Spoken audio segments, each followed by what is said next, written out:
文尼亚是一个位于中欧南部的发达资本主义国家，这里景色优美，既有公元前3、4世纪的罗马古城遗址，17世纪的巴洛克式建筑和18世纪的圣尼古拉总教堂，又有广袤的森林、绵长的海岸。斯洛文尼亚拥有良好的工业科技基础，服务业发达，国民教育程度高。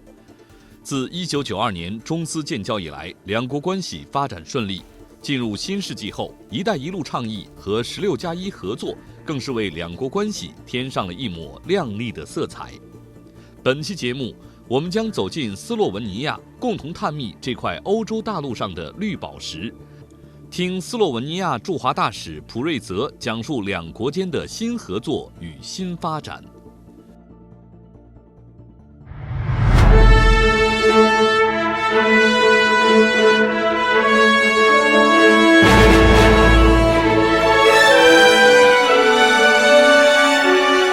斯洛文尼亚位于中欧南部，毗邻阿尔卑斯山，面积20273平方公里。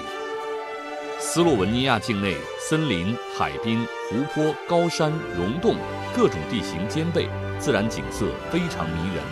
在这里，你可以看到片片翠绿的牧场与弯弯曲曲的乡间小路交织在一起，还能看到墨绿的森林环绕着高耸入云的灰白色山峰。斯洛文尼亚不但风景优美，更有悠久的历史和独特的人文风景。斯洛文尼亚与中国有着深厚的传统友谊。近300年前，斯洛文尼亚的天文学家刘松龄就已经踏上中国的土地，书写了一段中斯交流的历史佳话。 It is rightly what you have suggested that Slovenia has been aware of China within the framework of the Silk Road the way we understood it, the people understood it centuries ago. The people, starting with the Marco Polo trip, became more aware of Asian countries, China in particular, the goods that they've been brought over there, the knowledge which was here centuries ago, and that has all had an impact basically on how we perceived the global world at that time. And that has developed, I believe, that was a red thread through the philosophers, through the missionaries who were coming to China, through the leaders of those times, to understand the Asian values and those big countries beyond the horizon. Well, certainly, those centuries ago, we understand that communications were not as developed as we have them today, and the ships, they traveled far distances, and it took quite some time to reach the Asian part of the world. So, for our people from Slovenia, the first people who reached China were missionaries, Jesuits. And there was one in particular who still, his name is still known here in Beijing, who actually was an astronomer and was developing tools to observe the stars.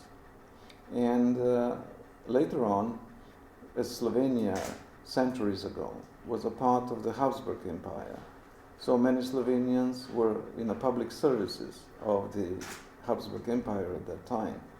So they came here either as we have the good records of diplomatic envoys who were of Slovenian origin.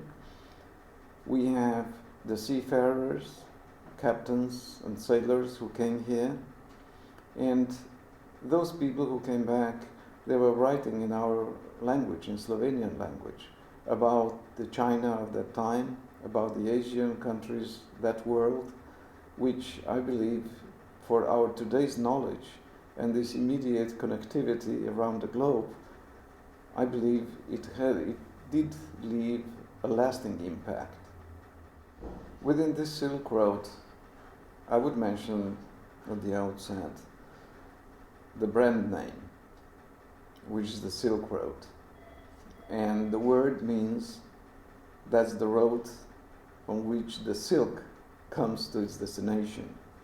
And silk in the medieval times was extremely precious commodity. So they named those maritime routes or land routes they named them Silk Road. So that was acceptable for them at that time, and it had an added value.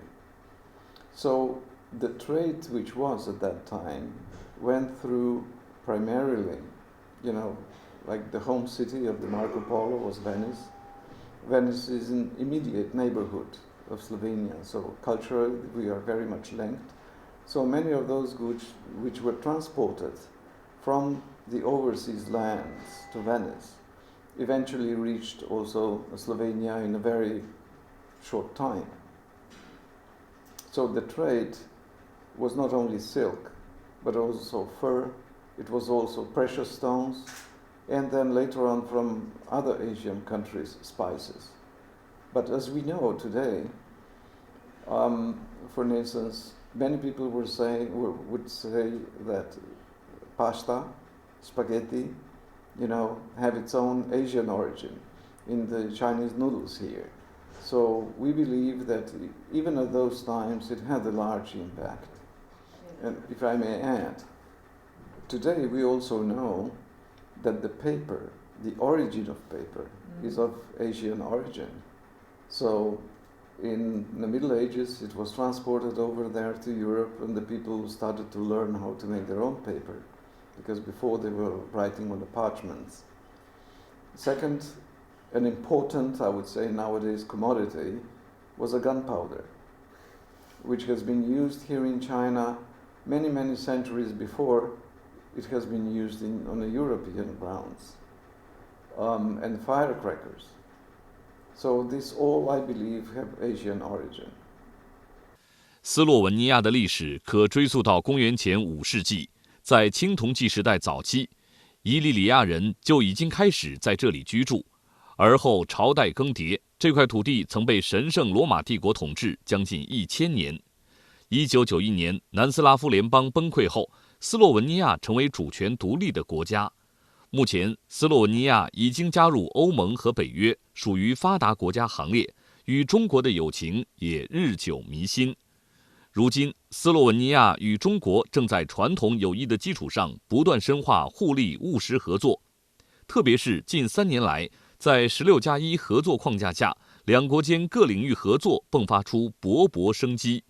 伴随着16+1合作的继续扩大，越来越多中国企业愿意积极加入斯洛文尼亚市场，与斯洛文尼亚在基础设施、能源、金融、旅游等领域展开合作。Well, certainly, in the past couple of years, we have seen a great increase in bilateral trade, both in terms of our imports from China. China is, as a matter of fact, for the obvious difference in size of the countries, is a country with which Slovenia will have a trade deficit and will continue to have a deficit. But we have seen a great increase of our exports, meaning that also your business people here in China are more aware that there are countries in Europe where they have good products where they could benefit from it. And in Slovenia, we often introduce it as a small boutique. So what is the definition of a boutique? It's a shop with a very limited floor space, but highly stacked with high quality goods. And what we see in China as a great opportunity absolutely is a place for the high-tech industries, be it in the production of the automotive parts, our companies are here in China, be it in a production of the even aircrafts.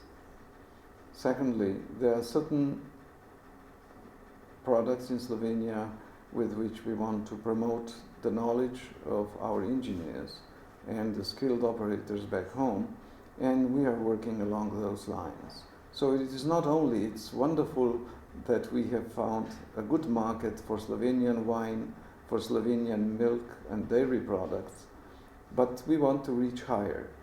So our aim is to establish as many joint ventures and companies with the Chinese counterpartners here or there in Slovenia to cooperate in many fields, particularly in the high-tech field. Secondly, As for the exchange of the students, we are extremely happy that one of your prestigious universities will soon open a class for teach the Chinese students the Slovenian language, which is our language with a long culture. And back in Slovenia for the past more than 20 years, for almost 30 years, the Slovenian students are learning Chinese language. And many of them would come here, and many of them would work now either for international corporations in China or for the Chinese corporations. So this is what it brings closer the people of both countries, regardless of these borders and geographical distances. And we also need to develop, I believe, the platform of a culture. We do have exchange of the cultural products, like the exhibitions, like the theater performances, where also our audience back home can learn much about the Chinese culture and the way how it has evolved. How would you, the younger generation in China, interpret your own traditional cultures? And the same, we offer a space and a platform here to Slovenian artists, who would then exhibit either be paintings or photographs, so graphic arts, and even we have the musicians who would come to China and introduce part of our culture as well. So I believe that the stage is extremely big, and we try to fill that stage with the best what we have to offer. Well, certainly, we consider the One Belt, One Road as a very important initiative, which has given us much better visibility that we have nowadays as a small country, well, a EU member country. You know, last year we celebrated the 25th anniversary of our country, and this year in particular we are going to celebrate the 25th anniversary of establishment of diplomatic ties between Slovenia and China. So, speaking about this initiative, we consider it an important highway with many different speed lanes. So where each of the country is trying to compete and see what could One Belt, One Road initiative bring to their own national interests. So Slovenia is a final destination for many of the Chinese goods. And as the Chinese industry is evolving, technology is improving, the quality is improving at all times, so it will remain that way. Now, on the reverse side, we try to visualize what are the landmarks along the One Belt, One Road in terms of the globalization. And as we know today, the globalization has many different meanings. We live today in a global world in terms of the communication, the easier contacts between the people. So we think and we believe that we shouldn't look at One Belt, One Road strictly from the materialistic viewpoint. It has an added value, a spiritual value, which does indeed connect the two countries in a much stronger way than ever before. So we are together with our friends here in China. We are working on many joint projects, which we believe will see a fruition thanks to the initiative One Belt, One Road, as well as the group in which we are particularly active, which is called the 16+1.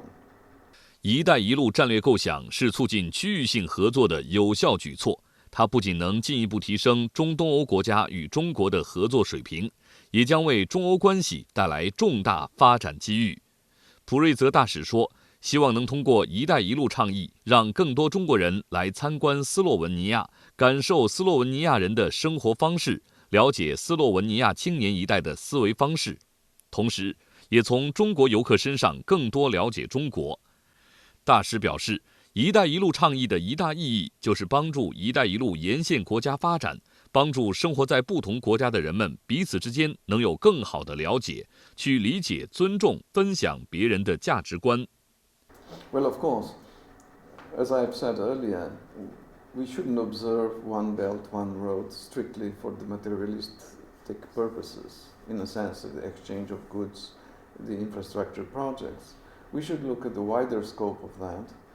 And myself have not been in China long enough to be extremely confident in what I'm saying, but seeing the modern China, the way the China has developed, the cities, the infrastructure, how the Chinese people are traveling around the world in increasing numbers. So we want to teach them what the values we have in Slovenia. We want them to visit Slovenia, to observe the lifestyle that we have, the mindset of our younger generation, and learn from the Chinese visitors. Well, of course, this is a $1 million question, and I try to compare the One Belt, One Road to a highway with many different speed lanes. Each of the country would try to adjust its own speed according to their own interests, and then drive towards the goal, which the goal should be to help the globalization in all the positive senses of it. Meaning that the distances, the logistic distances that we see today are not an obstacle or hurdle anymore. It is not that we would be asking ourselves what is the know-how that we want to exchange on the both ends.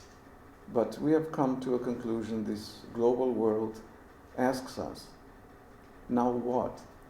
So it is know what. What is that we want to do? As we know now, in a globalized world, the service sector is virtually exploding in terms of the volume of the transactions, in terms of the volume of the different type of the activities. The global internet has offered an entirely new platform. And if you ask me, what do we see at the end of it? My answer would be, first of all, I would answer it with a question. Are we at the crossroads at the end of that highway? Does that highway has an end? And in my simple reasoning, that highway does not end anywhere. That highway should spread around also the values which are the basic layers of the UN Charter, to help the people, to develop the countries along the road, as well as to give the people a certain knowledge about other countries and how the ways and means how to respect the values they have, and also invite them to cooperate to produce shared values on which democracies are based. 进入21世纪，在以和平、发展、合作、共赢为主题的新时代，面对复苏乏力的全球经济形势、纷繁复杂的国际和地区局面，传承和弘扬丝绸之路精神更显得重要和珍贵。“一带一路”倡议带来的不仅是经济上的获益，更有国与国、人与人之间深入的理解和沟通。普瑞泽大使对未来斯洛文尼亚和中国的友好关系非常乐观，对两国日益增长的贸易和学术交流也持积极态度。他说，斯洛文尼亚不仅想从与中国的合作中获得利益，更想学习中国是如何发展、如何找准在全球化浪潮中自己的位置。Well, we have seen that this initiative was launched by the President Xi 3 years ago. And first of all, at the initial stage, I believe it did get much attention also in terms of the scope. What does that mean? What does that encompass? Is that only the promotion of trade? Is it also the promotion of other values? And I believe that most of the initiatives that we are talking today are already embedded in EU-China agreement on connectivity. I believe that the connectivity is the word which absolutely includes all the aspects of what One Belt, One Road has to offer. So we believe that this will increase the exchange of the students from the universities, will certainly stimulate the exchange of the academicians, and scholars. And then we have also not only young people, visitors or tourists, but also the artists. And of course, we have an increased number of the business people shuttling back and forth between Europe and China. Judging from all the activities that we have now at hand, I'm very optimistic about the future. We, of course, as the embassy, we are maintaining a good and frequent political dialogue. And let me say it again, your initiative, the One Belt, One Road, as well as the 16+1 group, has brought about the visibility for Slovenia, and we have seen such an increase of the visitors from Slovenia to China that I can only be optimistic about a good developments. So we understand, of course, that China is now the world's second economic engine. But at the same time, you are evolving. I think you are changing. The cities that I see down south or across China, the modernized infrastructure and so on, is indeed something to admire.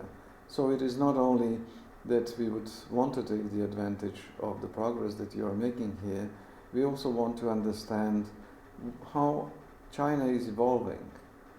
What is the younger generation thinking about their own position within this new globalized world, and how to reach out to the countries like Slovenia. So I'm extremely optimistic about the friendly relations. I am extremely optimistic about the increase both in trade as well as the number of the contacts among the scholars, and particularly the young people who are increasingly more liberal in traveling at any destination around the world. 一带一路倡议不是封闭的，而是开放包容的；不是中国一家的独奏，而是沿线国家的合唱。未来在一带一路倡议的建设推动下，中欧间加强基建、贸易合作潜力巨大。斯洛文尼亚地处中欧枢纽，具备独特的地理优势，将打开一片广阔的发展天地。一带一路倡议愿向斯洛文尼亚朋友张开臂膀，邀请斯洛文尼亚与丝路沿线国家共襄盛举。一带一路将有利于中欧国家及地区的共同繁荣发展进步，期待在各国的共同努力下，能够达到国家及地区间的绿色合作，构建一个美丽的可持续发展的世界。